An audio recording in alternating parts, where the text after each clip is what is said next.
एक सुबह महिला की नींद खुली तो उसने अपने घर में एक अजीब से लड़के को देखा। उससे बात करने के बाद उसे पता चला कि वह लड़का कोई और नहीं बल्कि उसका अपना पति था। वह सोचने लगी कि उसका पति अचानक इतना जवान कैसे हो गया। इसका पता लगाने के लिए दोनों ने पिछली रात हुई घटनाओं को याद करना शुरू किया। दरअसल एक दिन पहले ही दोनों ने अपनी बेमेल शादी खत्म करने का फैसला किया था, लेकिन तलाक के नए नियम के कारण उन्हें तलाक का प्रमाण पत्र 1 महीने बाद ही मिल सकता था। उस रात दोनों अलग अलग बार में चले गए। उनके दोस्तों ने तलाक की वजह पूछी। महिला ने बताया कि उसके पति की जिंदगी बहुत ही तयशुदा थी। वह रोज सुबह ठीक 8 बजे काम पर जाता और रात 10 बजे सो जाता था। वहीं महिला रात की शिफ्ट में काम करती थी। दोनों के समय बिल्कुल अलग थे। इसी वजह से शादी के 3 साल बाद भी दोनों मुश्किल से कभी साथ सो पाए थे। बाद में दोनों घर लौटे तो उन्हें महसूस हुआ कि दोनों के शरीर से शराब की गंध आ रही थी। महिला पानी पीना चाहती थी, लेकिन गलती से पानी उसके पति के ऊपर गिर गया। इस घटना ने पति के दिल में दबी पुरानी भावनाओं को जगा दिया। सच तो यह था कि वह कभी अपनी पत्नी से तलाक लेना ही नहीं चाहता था। आखिरकार उस रात दोनों ने एक दूसरे के करीब आने का फैसला किया, लेकिन अगली सुबह जब दोनों की आंख खुली तो पति अचानक बहुत ज्यादा जवान हो चुका था। उसी दिन पति की एक जरूरी मीटिंग थी, इसलिए उसने महिला से उसकी जगह मीटिंग में जाने को कहा। लेकिन मीटिंग के बीच में पति के चाचा को पता चला कि दोनों तलाक लेने वाले हैं। उन्हें लगा कि महिला जानबूझकर मीटिंग खराब करने आई है। उन्होंने उसे सीईओ की जगह मीटिंग में बैठने से रोक दिया।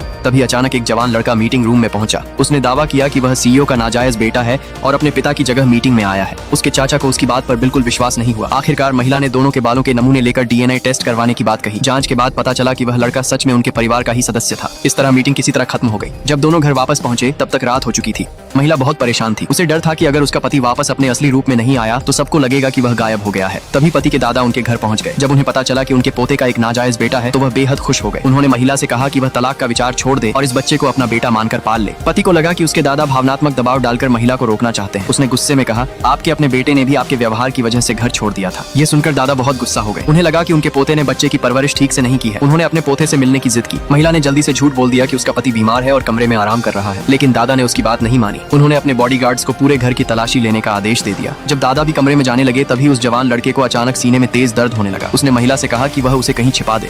बॉडीगार्ड्स ने एक कमरे की तलाशी पूरी की तो महिला तुरंत उसे दूसरे कमरे में ले गई। काफी तलाश के बाद भी दादा को वह नहीं मिला, इसलिए उन्होंने वहां से जाने का फैसला किया। तभी एक बॉडीगार्ड ने सीसीटीवी देखकर बताया कि पति घर आने के बाद से बाहर गया ही नहीं था। महिला ने उन्हें रोकने की कोशिश की, लेकिन दादा ने बॉडीगार्ड्स को उसे पकड़कर दूर करने का आदेश दे दिया। तभी अचानक वह जवान लड़का वापस अपने असली रूप में बदल गया और कमरे से बाहर आ गया। उसने अपने दादा से साफ कह दिया कि वे उसकी जिंदगी में दखल देना बंद करें। आखिरकार दादा गुस्से में वहां से चले गए। सब कुछ ठीक होने के बाद महिला ने राहत की सांस ली और पति से कहा कि वह अब इस घर से अलग रहने जा रही है। लेकिन पति ने कहा कि जब तक उन्हें आधिकारिक तलाक का प्रमाण पत्र नहीं मिल जाता तब तक वे दोनों पति पत्नी ही हैं। इसीलिए महिला के पास वहीं रहने के अलावा कोई रास्ता नहीं था। अगली सुबह महिला एक डरावने सपने से जागी तो उसने देखा कि उसका पति फिर से जवान हो चुका था। तब उसे पता चला कि वह सिर्फ कुछ समय के लिए ही अपने असली रूप में वापस आ सकता था।